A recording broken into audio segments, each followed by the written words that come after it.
بسم الله الرحمن الرحیم. سلام او وخت بخیر ټولو لیدونکو او خواږو زده کوونکو ته. هیله یم چې ټول روغ او جوړ اوسئ.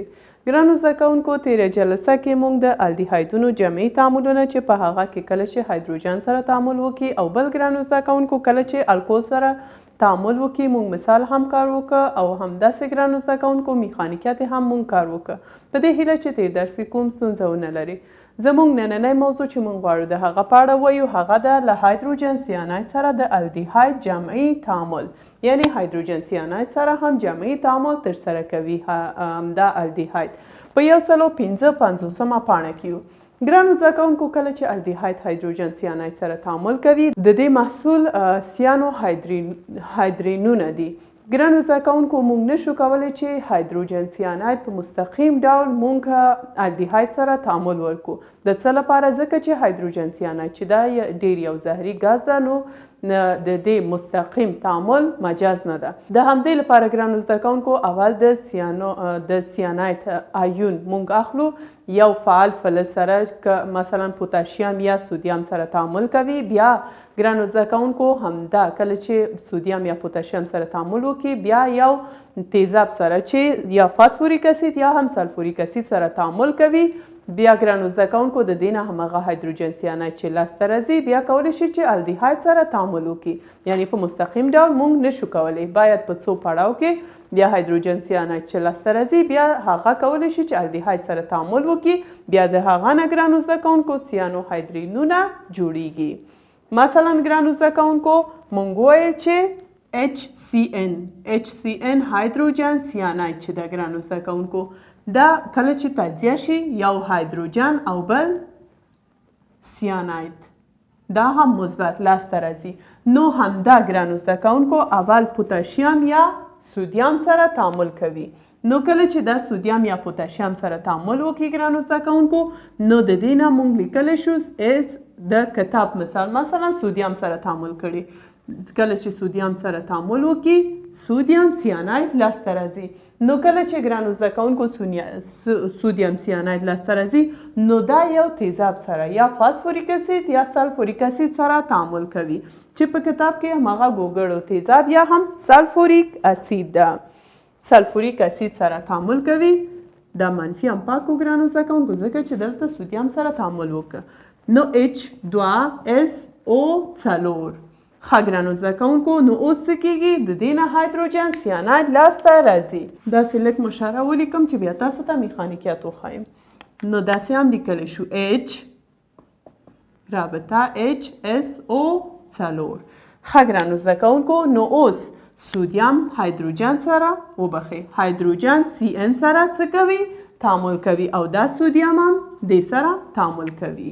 نو ګرانو زده کوونکو دلته موږ لیکلی شو چې سودیم NaHSO4 جمع HCN لاسته راځي. ښه ګرانو زده کوونکو، نو د دې نوم څه ده؟ د دې نوم ده سودیم سیانید. سودیم سیانید څه سره تعامل کوي؟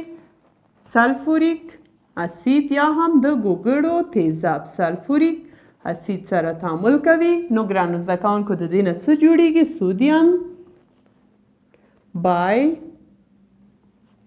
سلفیت او د دې نوم هایدروجن سیاناید. نو اوس ګرانو زده کوونکو دا هایدروجن سیاناید کولی شي چې الډیهاید سره تعامل وکړي. نو اوس یو الډیهاید R رابطه C دوه ګونې اړیکه اکسیجن دا هم هایدروجن. نو کله چې دا HCN سره تعامل وکړي ګرانو زده کوونکو د دې میخانیکیات سره هم ده. دا CN راځي دې سره تعامل کوي او هایدروجن هم اکسیجن سره تعامل کوي. نو ګرانو زده کوونکو R بیتا R رابطه C دلتا یو CN دلتا OH دلتا هایدروجن لاسته راځي. نو ګرانو زده کوونکو د دې نوم څه ده؟ دا یو الډیهاید ده. الډیهاید دا هایدروجن سیاناید نو ګرانو زده کوونکو د دې نه څه لاسته راځي؟ د دې نه هایدرین لاسته راځي. البته دلته الدیهاید سیانو هایدرین، الدیهاید سیانو هایدرین لاسته راځي.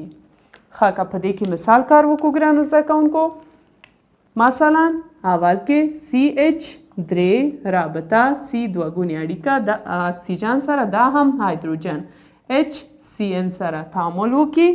نو میخانیکیت ګرانو زده کوونکو دا CN دې سره تعامل کوي، هایدروجن هم دې سره تعامل کوي.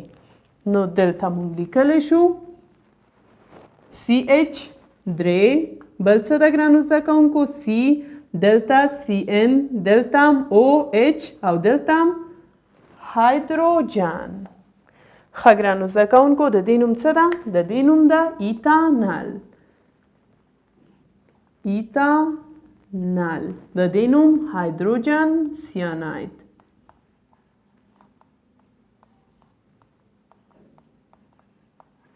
د دې نوم څه ده ګرانو زده کوونکو؟ میتان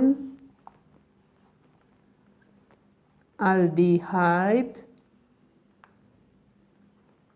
سیانو هایدرین. سیانو هایدرین. ښه ګرانو زده کوونکو د کتاب مثال سره هم ده. د کتاب مثال بنزین ده. البته بنز الدیهاید دلته موږ میتایل لیکلی، هلته څه ده؟ بنزین ده. بنز الدیهاید هایدروجن سیاناید سره تعامل کړي او د هغه نه بنز الدیهاید سیانو هایدرین لاسته راغلی. ښه یو ځلې بیا وایم ګرانو زده کوونکو، کله چې اول خو موږ نشو کولی چې یو الدیهاید مستقیم ډول هایدروجن سیاناید سره تعامل ورکړو، ځکه چې دا خطرناک د خطر نه ډک ده. کله چې د سیانات آیون ګرانو زده کوونکو سودیم یا پوتاشیم سره تعامل کوي، بیا دا تیزاب سره تعامل کوي، د هغه نه دلته سودیم بایسلفیت او هایدروجن سیاناید لاسته راځي. بیا هم دا هایدروجن سیاناید کولی شي چې الدیهاید سره تعامل وکړي، د هغه نه الدیهاید سیانو هایدرین لاسته راځي چې دا هم د دې مثال. ګرانو زده کوونکو اوس راځو کله چې ګرینات له ښودونکي سره الدیهاید جامعي تعامل ترسره کړي، د هغه نه څه لاسته راځي؟ ښه ګرانو زده کوونکو کله چې الدیهاید د ګرینات له ښودونکي سره تعامل کوي، نو ګرانو زده کوونکو د هغه نه الکول لاسته راځي چې په لومړی پړاو کې الکا اکسایدونه او بل ګرانو زده کوونکو بیا په دویم پړاو کې د هغه نه څه لاسته راځي؟ دویمې الکول لاسته راځي. مثلا ګرانو زده کوونکو موږ یو الدیهاید لرو R رابطه C دوه ګونې اړیکه اکسیجن، دا هم هایدروجن. نو د ګرینات ښودونکي څه رقم ده؟ R رابطه MgX. نو دلته ګرانو زده کوونکو میخانیکیت داسې ده، دا R دا معاوضه چې ده کاربن سره تعامل کوي او دا MgX څه سره تعامل کوي؟ اکسیجن سره تعامل کوي. نو دلته موږ لیکلی شو R رابطه بل څه ده؟ کاربن، دلته OH، دلته څه ده ګرانو زده کوونکو؟ R، دلته MgX، دلته یو هایدروجن.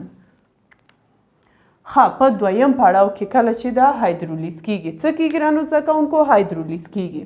ښه ګرانو زده کوونکو اوس جمع H رابطه OH. دلته ګرانو زده کوونکو دا MgX چې ده دا راځي دا OH سره یو ځای کیږي او دا دلته هایدروجن پاتې شو او دلته هم اکسیجن، نو دا راځي په دې کې څه کیږي؟ وصل کیږي. نو ګرانو زده کوونکو دلته موږ لیکو R رابطه C دلته OH، دلته هم R، دلته هم یو هایدروجن، جمع دلته څه ده ګرانو زده کوونکو؟ Mg لږ لاندې ولیکم، جمع دلته لیکم MgOHX لاسته راځي.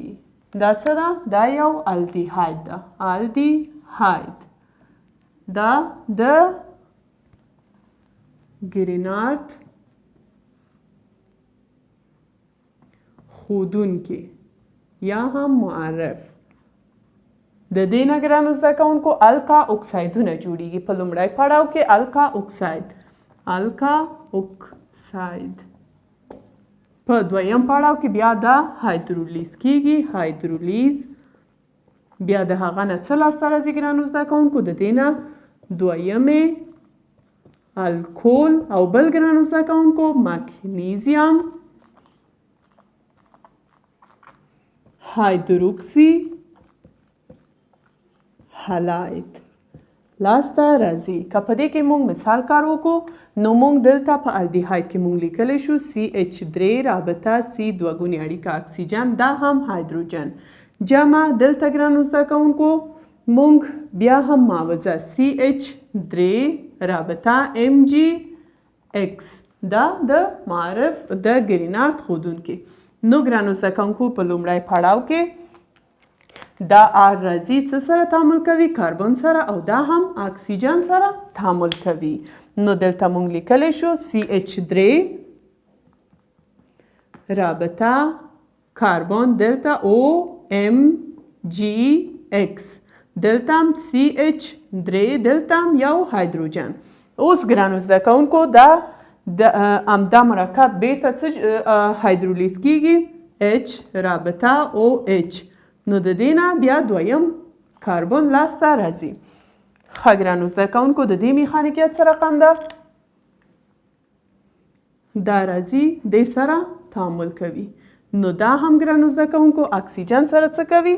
تعامل کوي. دلته CH3 رابطه بل څه ده ګرانو زده کوونکو؟ کاربن دلته او یو هایدروجن هم دې سره یو ځای شو OH دلته هم یو CH3 لرو دلته یو هایدروجن جمع بل څه پاتې شو ګرانو زده کوونکو؟ OH MgX سره یو ځای شو. البته دلته د X په ځای مونږ کولی شو یو هلاید هم اضافه کړو ګرانو زده کوونکو. نو دلته زه کلورین اضافه کوم. کلورین نو ګرانو زده کوونکو اوس دلته څه کیږي؟ Mg بل څه ده ګرانو زده کوونکو؟ OH او دا هم کلورین. ښه د دې نومونه ولیکو. دا څه ده؟ دا د دې نوم ایتانال. د دې نوم څه ده ګرانو زده کوونکو؟ د ګرینارد ښودونکي. نو د دې نه ګرانو زده کوونکو په اول کې یو مرکب یو بین البیني مرکب لاسته راځي چې دا څه ده؟ الکا اکسایدونو له ډلې څخه الکا اکساید. ښه ګرانو زده کوونکو کله چې دا اوبه سره یو ځای شي هایدرولیز شي د دې نه دویمې الکول لاسته راځي چې د دې نوم څه ده ګرانو زده کوونکو؟ د دې نوم ده ایزوپروپایل الکول یا هم موږ دې ته ویلی شو سیکنډري الکول. نو دلته ایزوپروپایل الکول لیکم. ایزوپروپایل الکول چې همغه دویمې الکول یا سیکنډري الکول ده. نو د دې نوم څه ده ګرانو زده کوونکو؟ مګنیزیم هایدروکسی